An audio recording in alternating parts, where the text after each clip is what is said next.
Hello, good morning. It's me, Leonora, and once again, welcome to my channel.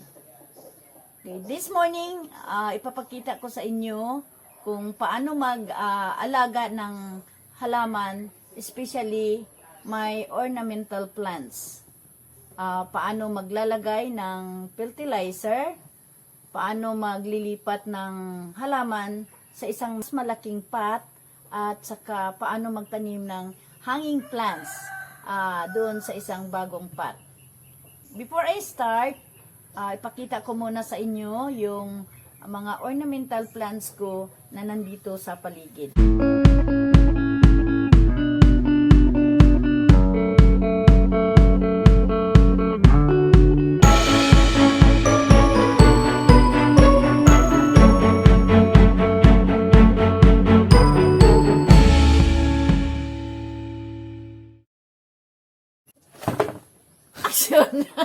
Sa paglalagay ko ng fertilizer sa aking halaman, kailangan meron akong maliliit na pala, meron akong malalaking kutsara, at saka meron akong cutter para pang putol ko sa aking halaman. Okay, para mag-start, ito lang ang kailangan ko. Dito ko lang ilagay yung, para hindi magkadumi yung sa area ko. Ito pa rin yung ginagamit ko na fertilizer. So, ganito ang gagawin ko. Ito guys, mga 2 weeks na itong inilipat ko galing sa mother plant. So, kailangan gently lang, no, dahan-dahan. Parang i-scratch mo yung sa paligid niya, yung soil. At saka, apply ka ng fertilizer. So, ganyan lang guys, pa kunti-kunti lang sa paligid niya. Ganyan lang. Usually, nag-apply ko ng fertilizer 2 weeks after sa pagtatanim ko ng seedling. Sa pag-apply mo ng granular fertilizer, kailangan susundan mo ng pagdilig ng tubig at damihan natin para yung fertilizer pag mabasa, aabot talaga dun sa roots ng ating halaman. Ganito lang yung ginagawa ko. And then, kailangan after 2 to 5 days or 1 week, doon mo makikita kung ano yung nagiging reaksyon ng paglagay mo ng fertilizer sa iyong halaman. Guys, importante talaga yung fertilizer sa halaman natin kasi doon makukuha yung complete vitamins na kailangan natin. Yung tinatawag nilang NPK, yung nitrogen, potassium at phosphorus. Kasi yung nitrogen, yun ang mag-develop ng magandang leaves sa halaman natin. At saka yung phosphorus, yun naman ang magpapaganda or maglagay ka ng maging strong yung stem niya at saka magaganda yung roots niya. Yun ang gamit ng phosphorus. At saka yung potassium, yun talaga ang complete development ng foods para sa halaman natin. Kaya kailangan natin talaga yung fertilizer. Pero tulad ng sinabi ko, makikita mo yung reaksyon ng halaman natin after 2 to 1 week mula nang mag-apply tayo ng fertilizer. Sa paglipat naman ng halaman sa mas malaking pot, pipili tayo ng matibay at saka magagandang pot. Then before ka maglagay ng soil, kailangan i-cover mo muna yung drainage niya dito sa baba. Saka mo lalagyan ng lupa.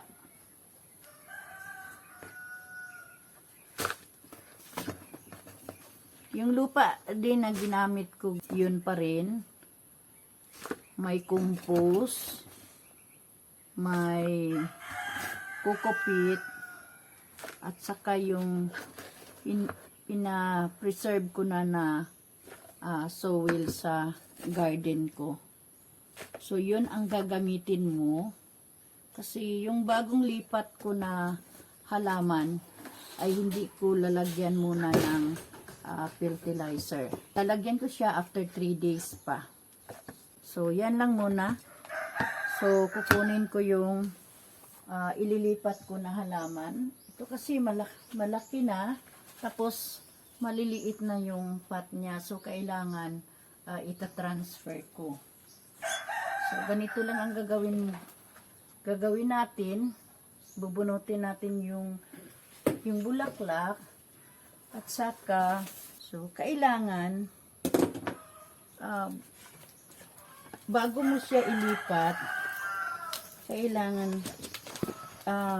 gamitan mo ng cutter yung cutter at saka kunin mo yung ibang roots sa baba. Ganito lang kasi ang ginagawa ko para pag mailipat siya sa bagong pot, babago na rin yung roots niya. Pero yun pa rin, after 1 week pa ako maglalagay, may bulaklak na siya, bagong bulaklak. Ito guys, hindi masyadong green yung leaves niya kasi makikita siya sa nilalagyan ko, makikita siya ng araw. So, dapat sana talagang kukunin mo yan. So, para hindi na masyadong pakumpul-kumpul yung ugat niya. Kasi hindi na masyadong makapasok yung oxygen. Kasi maliit na yung pot niya, tsaka ang dami na nung roots niya. So, dapat i-cutting mo yung iba. Saka ko ililipat doon sa bago at malalaking pot. Maluwag na siya sa loob. Kasi mas malaki na yung pot na ginamit ko. Ganyan. Saka mo lalagyan ng bagong lupa. So, maluwag na yung nasa paligid niya kasi mas malalaki na yung pot na ginamit ko. At kinuha ko na rin yung ibang roots na pakumpul-kumpul doon sa ibaba.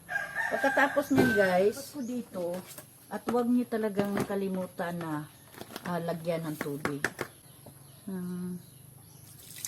Mabasa naman yung bagong lupa na inilagay natin. Kasi siya yung magdagdag ng lamig dyan sa roots niya. So, ganyan lang. After 5 days, saka ko pa siya lalagyan ng fertilizer. Sa paglipat naman natin ng halaman tulad nito, siya nga ang pangalan nito is Ferns Delta Maidenhair. Yung pangalan niya. So, ilabas mo sa dati niyang pot. Maliit oh. Talagang maliit na. Tsaka puno na ng roots yung paligid niya. Talagang puno. Naubos na yung lupa niya sa loob. At kailangan bago mo siya, tulad pa rin ng dati, kukunin mo yung ibang roots. Ganyan. Para tutubo yung bago niya. Tsaka mas maluwag na siya sa loob. At makapasok na talaga yung oxygen. Tsaka linisin mo muna yung mga dry niya na branch. Tulad nito. So, kailangan putulin mo yan para maging malawag sa loob. Yung matured niya na branches at saka yung tulad nito, putulin mo yan. Doon talaga dapat sa dulo. Sa pinaka-inner niya. So, ganyan lang guys. Yung paglinis. At saka pipili ka ng mas. So, ikat mo yung ibang roots dyan. Linisin mo. Dyan. So, itabi natin itong maliit. Saka kukuha tayo ng mas malalaking pot. Yun pa rin ang ginamit kong lupa. So, ganyan lang guys. Tapos, ilagay mo yung, so, nasa baba na siya. Nasa baba. Saka mo, dagdagan ng lupa hanggang sa mapuno yung pot. So, ganyan lang kasimple yung ginagawa ko sa mga ornamental plants ko.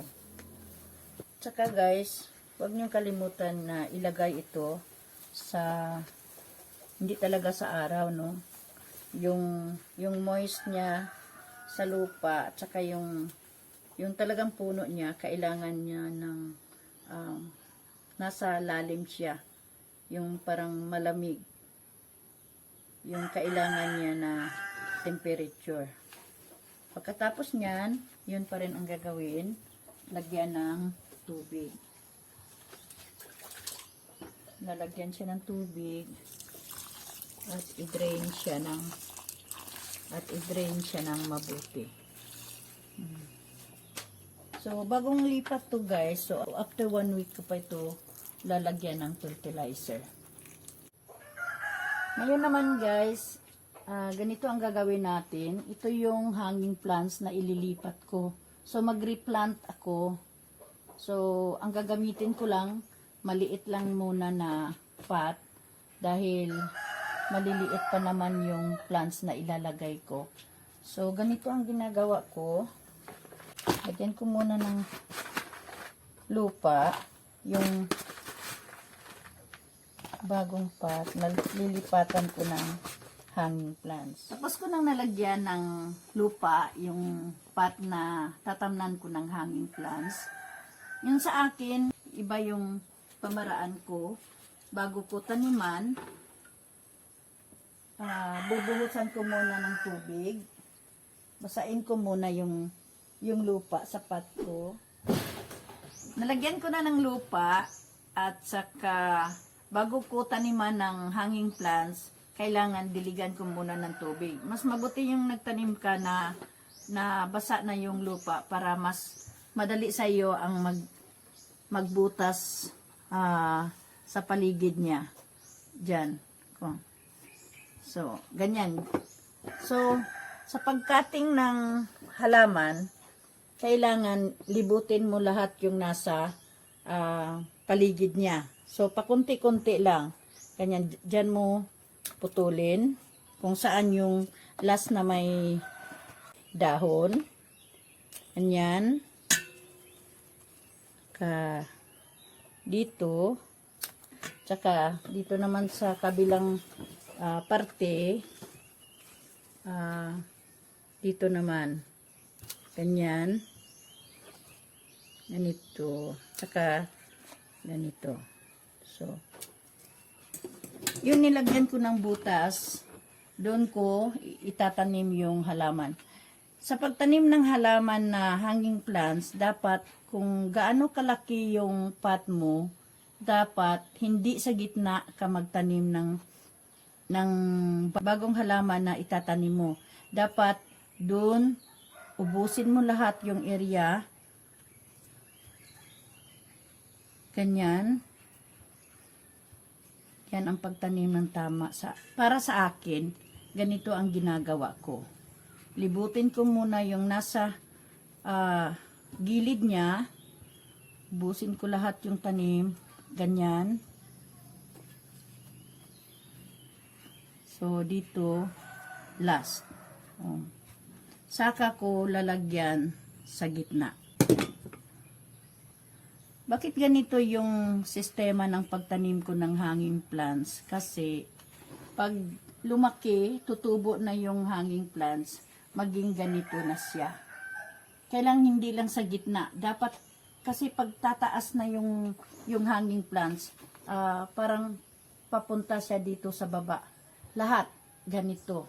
Papunta dito sa baba. So, parang mag-balance yung growth ng halaman papuntang pababa at maging katulad nito yung tubo niya.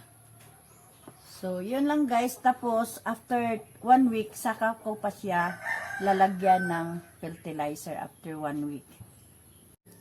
Guys, salamat sa inyong panonood at suportahan nyo ako. So, please subscribe and hit the notification bell for more videos. Bye-bye!